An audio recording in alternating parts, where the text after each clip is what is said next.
Hello ನನ್ನ ಕುಟುಂಬದವರೇ, ಹೇಗಿದ್ರೆಲ್ಲರೂ? ಇವತ್ತು ನಾವು ಮಾಡೋಣ ಸ್ಪೆಷಲ್ ತಿಂಡಿ. ಸಂಜೆ ಟೈಮಲ್ಲಿ ಕೂಡ ತಿನ್ಬೋದು, ಅಥವಾ ಬೆಳಿಗ್ಗೆ ಟೈಮಲ್ಲಿ ಬ್ರೇಕ್ಫಾಸ್ಟ್ ಆಗಿ ಕೂಡ ನೀವು ಇದನ್ನು ತಿನ್ಬೋದು.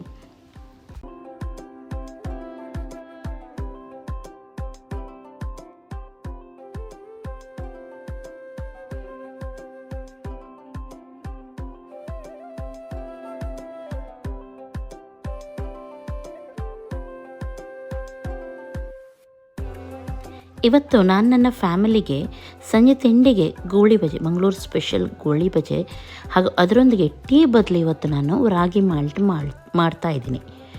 ಇಡೀ ರಾಗಿ ಇರುತ್ತೆ ನೋಡಿ, ಅದನ್ನು ನೆನೆ ಹಾಕಿ ರಾಗಿ ಮಾಲ್ಟ್ ಇವತ್ತು ಮಾಡ್ತಾಯಿದ್ದೀನಿ. ಹಾಗೂ ನೆಕ್ಸ್ಟ್ ಚಟ್ನಿ, ಹಾಗೆ ಅದನ್ನು ನಾನಿವತ್ತು ನಿಮ್ಮ ಜೊತೆ ಶೇರ್ ಮಾಡ್ತೀನಿ. ದೊಡ್ಡ ಕಪ್ಪಲ್ಲಿ 1 ಕಪ್ಪಷ್ಟು ಮೈದಾವನ್ನು ತೊಗೊಂಡಿದ್ದೀನಿ. ಇದರ ಬದಲು ನೀವು ಗೋಧಿ ಹಿಟ್ಟು ಕೂಡ ತೊಗೊಳ್ಬೋದು. ಸಕ್ಕರೆಯನ್ನು ಹಾಕೋಣ. ಈ ಸೈಡ್ ಗೋಳಿ ಬಜ್ಜಿಗೆಲ್ಲ ಸಕ್ಕರೆ ಹಾಕ್ತಾರೆ, ಆದರೆ ಮೈಸೂರು ಬೋಂಡಕ್ಕೆಲ್ಲ ಹಾಕಲ್ಲ. ಹಾಗಾಗಿ ನಾನು ಸಕ್ಕರೆಯನ್ನು ಆ್ಯಡ್ ಮಾಡ್ತಾಯಿದ್ದೀನಿ. ರುಚಿಗೆ ತಕ್ಕಷ್ಟು ಉಪ್ಪು ಹಾಗೂ ಸೋಡಾ ಪೌಡರ್ ಹಾಕ್ತಾಯಿದ್ದೀನಿ. ಬೇಕಿಂಗ್ ಸೋಡಾ ಉಂಟು ನೋಡಿ, ಅದು, ಹಾಗೂ ಮೊಸರನ್ನು ಸೇರಿಸ್ತಾ ಇದ್ದೀನಿ. ಚೆನ್ನಾಗಿ ಇದನ್ನು ಫಸ್ಟಿಗೆ ಮಿಕ್ಸ್ ಮಾಡೋಣ. ಒಳ್ಳೆ ರೀತಿ ಮಿಕ್ಸ್ ಮಾಡಿ ಆದಮೇಲೆ ಬೇಕಾಗುವಷ್ಟು ಸ್ವಲ್ಪನೇ ನೀರನ್ನು ಹಾಕಿ ಮಿಕ್ಸ್ ಮಾಡಿ. ಯಾಕೆಂದರೆ ಸಕ್ಕರೆ ಇರೋದ್ರಿಂದ ಸಕ್ಕರೆ ಕರಗುತ್ತೆ, ಹಾಗೂ ನಮಗೆ ಇಲ್ಲಿ ಹಿಟ್ಟು ತುಂಬ ದಪ್ಪವಾಗಿ ಮಾಡಲಿಕ್ಕಿಲ್ಲ, ತುಂಬ ತೆಳುವಾಗಿ ಕೂಡ ಮಾಡಲಿಕ್ಕಿಲ್ಲ.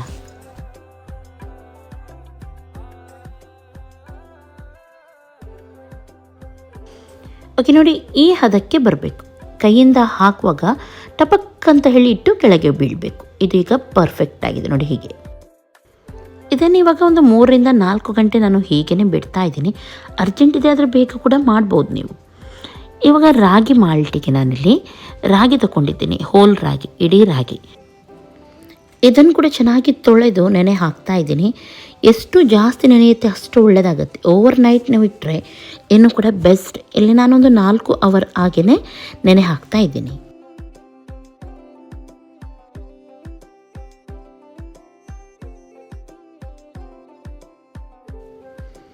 ಓಕೆ, 4 ರಿಂದ 5 ಅವರ್ ಆಗಿದೆ. ಇವಾಗ ರಾಗಿ ಆಲ್ಮೋಸ್ಟ್ ನೆನೆದಿದೆ. ಇವಾಗ ಇದನ್ನು ನಾನೇನು ಮಾಡ್ತೀನಿ, ಗ್ರೈಂಡ್ ಮಾಡಲಿಕ್ಕೆ ಹಾಕ್ತೀನಿ. ನೀವು ಮಿಕ್ಸಿ ಜಾರಲ್ಲಿ ಕೂಡ ಗ್ರೈಂಡ್ ಮಾಡಬಹುದು. ನಾನಿಲ್ಲಿ ಸ್ವಲ್ಪ ಟ್ರೆಡಿಷ್ನಲ್ ರೀತಿ ಮಾಡೋದ್ರಿಂದ ಕಲ್ಲಲ್ಲಿ ಕಡಿತಾ ಇದ್ದೀನಿ.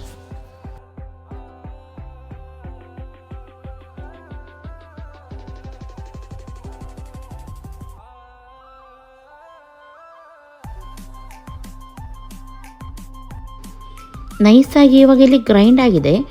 ನೀವು ಇದರೊಂದಿಗೆ ಬೆಲ್ಲ ಕೂಡ ಗ್ರೈಂಡ್ ಮಾಡ್ಬೋದು, ಆದರೆ ತುಂಬ ನೀರಾದರೆ ಗ್ರೈಂಡ್ ಮಾಡಲಿಕ್ಕೆ ಕಷ್ಟ ಆಗುತ್ತೆ ಕಲ್ಲಲ್ಲಿ ಕಡಿಲಿಕ್ಕೆ. ಹಾಗಾಗಿ ನಾನು ಕೇವಲ ರಾಗಿ ಮಾತ್ರ ಇಲ್ಲಿ ಕಡ್ದಿದ್ದೀನಿ. ಇದರೊಂದಿಗೆ ನೀವು ಬೇಕಿದ್ರೆ ಬಾದಾಮ್ ಕೂಡ ನೆನೆ ಹಾಕಿ ಆಮೇಲೆ ಒಟ್ಟಿಗೆ ನೀವು ಗ್ರೈಂಡ್ ಮಾಡ್ಬೋದು.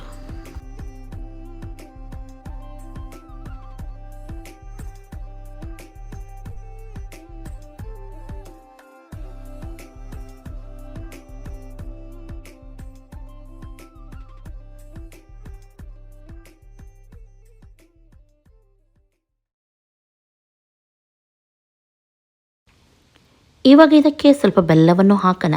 ಕೆಲವರಿಗೆ ಸಿಹಿ ಜಾಸ್ತಿ ಇಷ್ಟ, ಕಮ್ಮಿ ಇಷ್ಟ, ಆ ಪ್ರಮಾಣದಲ್ಲಿ ನೀವು ಹಾಕಿ. ಹಾಗೂ ಸ್ವಲ್ಪ ಉಪ್ಪನ್ನು ಹಾಕಬೇಕು, ಆವಾಗಲೇ ಟೇಸ್ಟ್ ಬರುತ್ತಿದ್ದು. ಆದಷ್ಟು ತೆಳುವಾಗಿಡಿ, ಯಾಕೆಂದರೆ ಬಿಸಿ ಮಾಡುವಾಗ ಇದು ದಪ್ಪ ಆಗುತ್ತೆ, ಗಟ್ಟಿ ಆಗುತ್ತೆ, ತಳತಾಗುತ್ತೆ, ಇಂಥದ್ದೆಲ್ಲ ಪ್ರಾಬ್ಲಮ್ ಬರುತ್ತೆ. ನೋಡಿ ಎಷ್ಟೊಂದು ಗಟ್ಟಿಯಾಯಿತು ನೋಡ್ಬೋದು. ನಾನು ತುಂಬ ತೆಳುವಾಗಿ ಇಟ್ಟಿದ್ದೆ. ಬೇಕಿದ್ರೆ ನೀವು ಇದಕ್ಕೆ ಹಾಲನ್ನು ಕೂಡ ಸೇರಿಸ್ಬೋದು.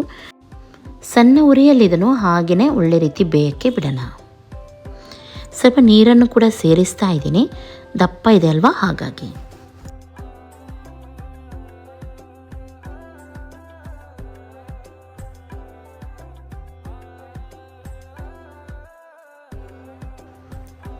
ಏಲಕ್ಕಿ ಪೌಡರನ್ನು ಸ್ವಲ್ಪ ಹಾಕ್ತಾ ಇದ್ದೀನಿ.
ಇವಾಗ ರಾಗಿ ಮಾಲ್ಟ್, ಚಟ್ನಿ ಎಲ್ಲನೂ ರೆಡಿ ಆಯಿತು.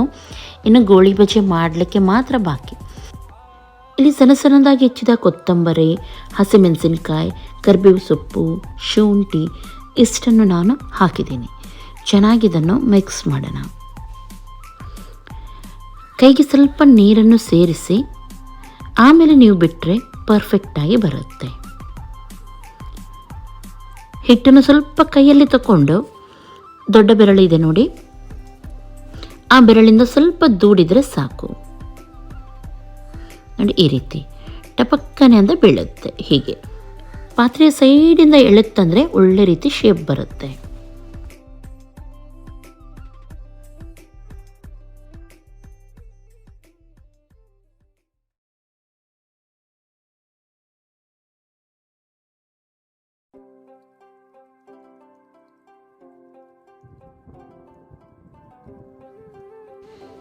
ಇದರ ಕಲರ್ ಚೇಂಜ್ ಆಗೋವರೆಗೂ ಫ್ರೈ ಮಾಡಿ, ಹಾಗೂ ಗ್ಯಾಸನ್ನು ಐ ಫ್ಲೇಮಲ್ಲಿ ಇಟ್ಟು ಫ್ರೈ ಮಾಡಿ.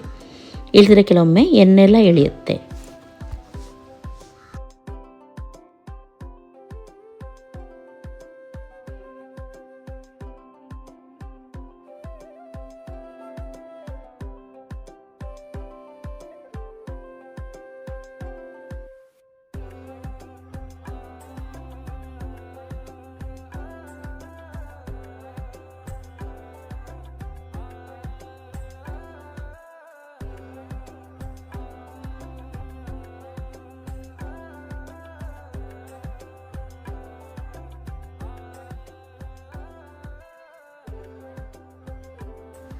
ಒಮ್ಮೆ ಈ ರೀತಿ ಮಾಡಿ ನೋಡಿ, ತುಂಬ ಚೆನ್ನಾಗಿ ಬರುತ್ತೆ.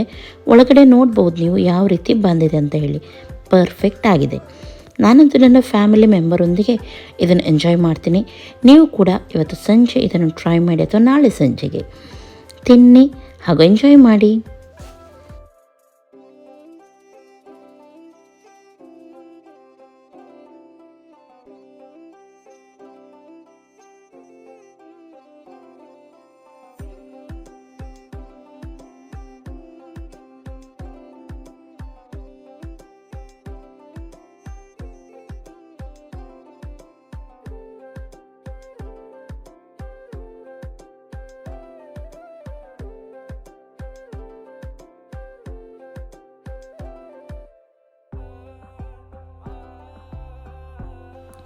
ಸಬ್ಸ್ಕ್ರೈಬ್ ಮಾಡಿದವರು ಸಬ್ಸ್ಕ್ರೈಬ್ ಮಾಡಿ, ಶೇರ್ ಮಾಡಿ, ಲೈಕ್ ಮಾಡಿ. ಎಲ್ಲರಿಗೂ ಟೇಕ್ ಕೇರ್. ಬಾಯ್ ಬಾಯ್.